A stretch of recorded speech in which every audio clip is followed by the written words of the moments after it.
سورۃ الصاد مکی سورت ہے، 88 آیات مبارکہ ہیں۔ سورۃ صاد کے شروع میں قرآن پاک کی اللہ کریم نے قسم اٹھائی کہ یہ نصیحت والا ہے، اور کافر لوگ تکبر کی وجہ سے اور ضد کی وجہ سے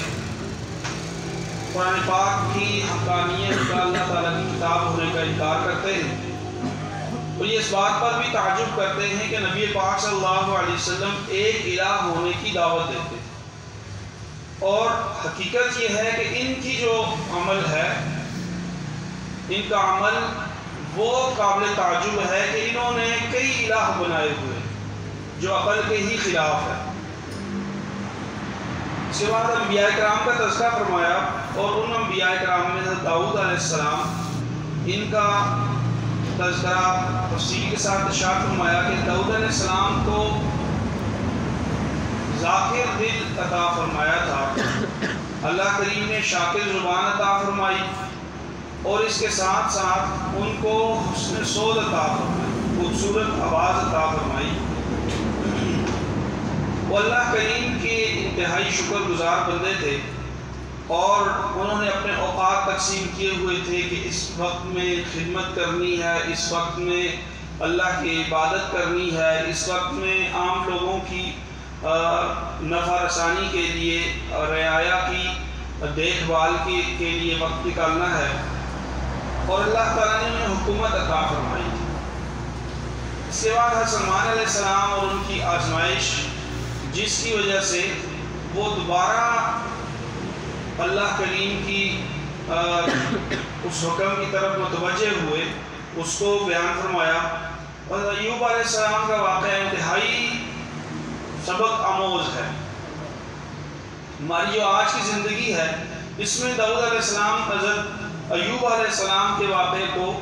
پڑھنا اور اس کو سمجھنا یہ انتہائی ضروری ہے۔ حضرت ایوب علیہ السلام، اللہ تعالیٰ نے بہت کچھ عطا کیا ہوا تھا، ان کی زمینیں تھیں، مال مویشی تھے، اللہ تعالیٰ نے کثیر اولاد کی کثرت عطا کی تھی، مال و دولت ہر چیز کی اعتبار سے ایک خوشحال انسان تھا۔ پھر اللہ کی طرف سے آزمائش آئی اور ساری چیزیں ختم ہو گئی، جانور مر گئے، اولاد مر گئی، خود ایک عجیب سی بیماری میں مبتلا ہو گئے کہ وہ بیماری ایسی تھی کہ جس کی وجہ سے تمام خاندان والوں نے آپ کو چھوڑ دیا، اور صرف آپ کی بیوی آپ کی خدمت کر رہی تھی، اور روایات میں آتا ہے کہ 18 سال تک اس کیفیت میں، اس آزمائش میں رہی۔ یعنی آج تو ہماری بیماری وہ 1 مہینہ ہو جائے تو ہم پریشان ہو جاتے ہیں، تو وہ اس غربت میں، بیماری میں اور اس لاچاری میں 18 سال تک رہے۔ لیکن ان 18 سالوں میں حضرت ایوب علیہ السلام کی کیفیت تبدیل نہیں ہوئی، جو کیفیت خوشحالی میں تھی وہی کیفیت اس حال میں بھی رہی، اور ہمیشہ اللہ کا شکر ادا کرتے تھے، اللہ کو یاد کرتے تھے۔ پھر اللہ تعالیٰ نے دوبارہ ان پر وہ ایام لوٹائے، اور انہیں یہ ارشاد ہوا کہ آپ اپنی ایڑی کو رگڑیے، ایڑی رگڑی، پانی نکلا، اس پانی سے غسل بھی کیا، پیا بھی، اللہ نے بیماری سے شفا عطا فرما دی، اور پھر دوبارہ مال و دولت آ گیا، پھر اولاد ہوگی، پوتوں پوتیوں والے ہو گئے، اور یوں ایک کثیر ان کی جو اولاد ہے وہ ہوئی، اور اللہ تعالیٰ کی طرف سے دوبارہ اسی حال میں آئے، اور یہ جو حالت تھی اس میں بھی اسی کیفیت میں تھے، اللہ کا شکر ادا کرتے تھے، اللہ کو یاد کرتے تھے۔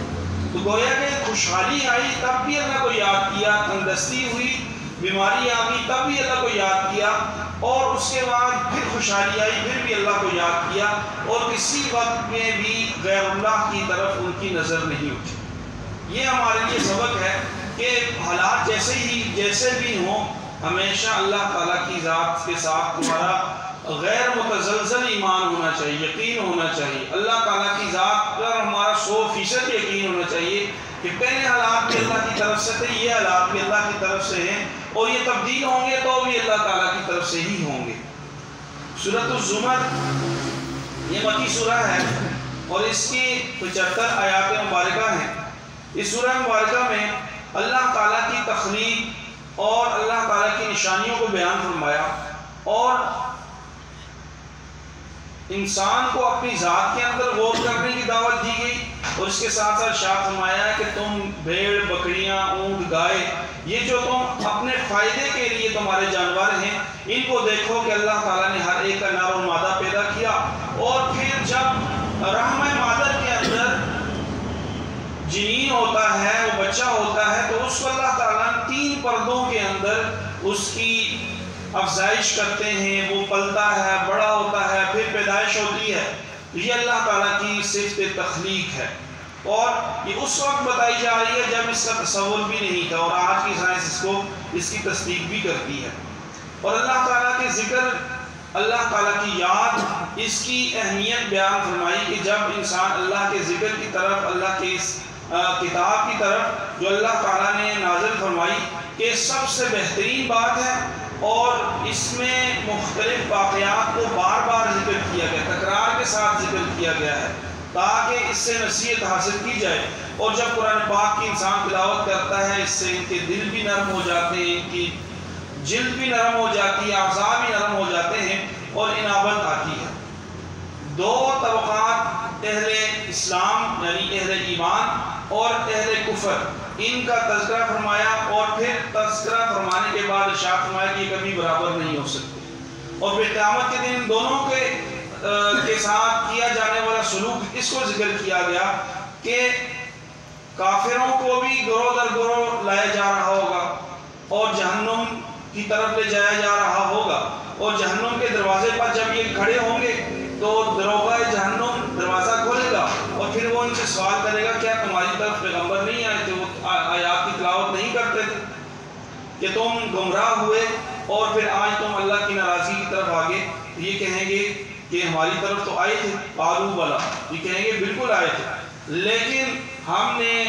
انکار کیا، اور اب اللہ تعالیٰ کی وہ بات ہم پر سچی ہو رہی ہے۔ جبکہ دوسرا جو گروہ ہوگا اہل ایمان کا، اسے عزت و احترام کے ساتھ جنت کی طرف لے جایا جائے گا، اور جب جنت کا دروازہ کھولا جائے گا تو وہاں پہ فرشتے سلامتیاں بھیج رہے ہوں گے، تمہارے اوپر سلام ہو، اور تم یہاں داخل ہو جاؤ، ہمیشہ ہمیشہ کے لیے داخل ہو جاؤ، اور ہمیشہ ہمیشہ کے لیے رہو۔ اور پھر یہ وہاں پہ اللہ تعالیٰ کی رحمت میں رہیں گے، اور اللہ تعالیٰ کی تسبیح بیان کرتے رہیں گے، اور اللہ تعالیٰ کی طرف سے ان کے ساتھ جو وعدہ کیا گیا ہے ایمان کے ساتھ وہ پورا ہوا۔ سورۃ المؤمن،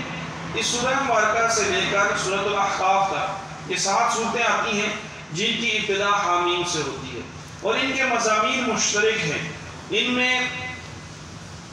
عقیدہ توحید کو بیان کیا گیا، عقیدہ رسالت کو بیان کیا گیا، اور اس کے ساتھ ساتھ آخرت کے عقیدے کو بیان کیا گیا۔ کافر جو اسلام کے اوپر مختلف شکوک و شبہات کا اظہار کرتے ہیں، عقیدہ آخرت پہ شکوک و شبہات کا اظہار کرتے ہیں، ان کا جواب دیا گیا، اور اس کے ساتھ ساتھ انبیاء کے واقعات کو بیان کرنے کے تناظر میں اس بات کو ارشاد فرمایا گیا کہ جو بھی اللہ تعالیٰ کے احکامات کی عبودی کرے گا تو وہ اللہ تعالیٰ کے عذاب کا مستحق ہوگا، اور اسے دنیا اور آخرت میں اللہ کا عذاب پہنچے گا۔ مومن جو ایک قبطی تھا، فرعون کے خاندان کا اور اس کے قبیلے کا ایک شخص تھا، اور موسیٰ علیہ السلام پر ایمان لے آیا، اور اس نے اپنے ایمان کو چھپا کر رکھا ہوا تھا۔ فرعون نے ایک دن اپنے دربار میں کہا کہ موسیٰ کو قتل کر دو، یہ ہمارے درمیان تفرقہ ڈال رہا ہے، یہ نئے خدا کا اعلان کرتا ہے جس کی وجہ سے اب ہماری قوم کے اندر، ہمارے ملک کے اندر فساد پھیل رہا ہے۔ یعنی اپنی اس گفتگو کو، اپنی رعایا کو، اپنے عمراء کو گمراہ کر رہا ہے، اور یہ کہہ رہا ہے کہ موسیٰ ہمارے درمیان فساد پیدا کر رہا ہے، اس لیے اس کو قتل کر دیا جائے۔ اب یہ شخص بھی وہاں پہ موجود ہے اور یہ ایماندار ہے، یہ کہتا ہے کہ کیا تم اس شخص کو قتل کرتے ہو جو یہ بات کہتا ہے ربی اللہ، کہ میرا رب اللہ ہے، اور اس کے پاس اس کے رب کی طرف سے دلائل ہیں اور معجزات ہیں، وہ اللہ تعالیٰ کی طرف سے مختلف طرح کی آیات لے کر آیا ہوا ہے، نشانیاں لے کر آیا ہوا ہے، اور اگر وہ جھوٹا ہے تو اس کا جھوٹ اس پر ہے، اور اگر وہ سچا ہے تو پھر تمہاری مخالفت کرنے کی وجہ سے یا تمہارے قتل کرنے کے ارادے کی وجہ سے تمہیں اللہ کا عذاب پہنچے گا۔ اور پھر اس نے ایک مؤثر تقریر کی اور قیامت کے دن کے احوال کو بیان کیا اور اپنے ایمان کا اعلان کیا، اس شخص کی اس جرأت کو قرآن پاک کا حصہ بنا دیا گیا کہ یہ شخص جو خدائی کا دعویٰ کر رہا ہے، اس کے سامنے یہ خفیہ ایمان لانے والا مومن موسیٰ علیہ السلام کا صحابی یہ وہاں پہ کھڑا ہو گیا اور اس نے موسیٰ علیہ السلام کے دفاع کے اندر بات کی اور مدلل بات کی، اور فرعون کو اس کی جتنے مکر و فریب تھے ان کا سارا اس کے سامنے اظہار کر دیا، اور اس شخص کو اللہ تعالیٰ نے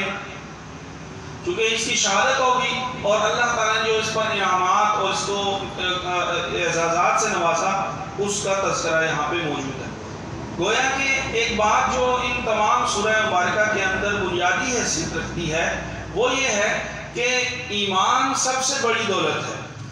اور ایمان ہی کامیابی کی ضمانت ہے۔ جس شخص کو اللہ تعالیٰ نے ایمان کی دولت عطا کر دی، یہ شخص کامیاب ہے۔ اب اس کی کامیابی زیادہ سے زیادہ کتنا کامیاب ہوگا، اس کا دار و مدار اعمال کے اوپر ہے۔ ایمان اور اعمال کا رشتہ ہم جب مضبوط کر لیں گے تو پھر تقرب الہی بھی ہمیں حاصل ہوگا اور اللہ تعالیٰ کی طرف سے انعامات بھی حاصل ہوں گے۔ اللہ پاک عمل کرنے کی توفیق عطا فرمائے۔ اللهم ارحمنا بالقرآن العظيم واجعله لنا إماما ونورا وهدى ورحمة، اللهم ذكرنا منه ما نسينا وعلمنا منه ما جهلنا وارزقنا تلاوته آناء الليل وآناء النهار واجعله لنا حجة يا رب العالمين۔ ربنا آتنا في الدنيا حسنة وفي الآخرة حسنة وقنا عذاب النار، اللهم إنك عفو كريم تحب العفو فاعف عنا يا غفور يا كريم يا ذا الجلال والإكرام، اللهم أحسن عاقبتنا في أمور كلها واجرنا من خزي الدنيا وعذاب الآخرة، اللهم إنا نسألك من خير هذا